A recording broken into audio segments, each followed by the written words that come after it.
Latest updates ఎప్పటికప్పుడు పొందడానికి studio యువ వాట్సాప్ ఛానల్ ని ఫాలో అవ్వండి. లింక్ డిస్క్రిప్షన్ లో ఉంది. సినిమాల్లో రొమాంటిక్ సీన్స్ అనేవి ఇప్పుడు సర్వసాధారణం అయిపోయాయి. గతంతో పోలిస్తే ఇప్పుడు హీరోయిన్లు కూడా ఇలాంటివి చేసేందుకు ఎక్కువగా ఇంట్రెస్ట్ చూపిస్తున్నారు. పైగా అలా చేస్తేనే సక్సెస్ఫుల్ హీరోయిన్ అనిపించుకుంటాం అంటూ చెప్పడం ఇప్పుడు పరిపాటిగా మారిపోయింది. తాజాగా బాలీవుడ్ స్టార్ హీరోయిన్ ఈషా గుప్తా ఇలాంటి కామెంట్సే చేసింది.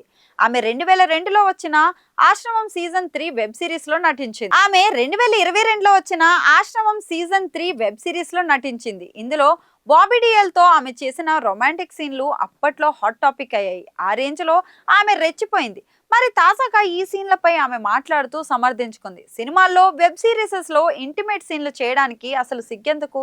అన్ని సీన్లు చేసినప్పటికే కదా మనం నటిగా సంపూర్ణం అవుతాం.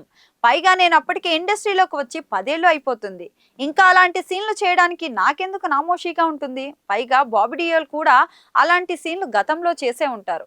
ఇంకా చెప్పాలంటే నాతో ఆయన చాలా సపోర్టివ్ గా చేశారు.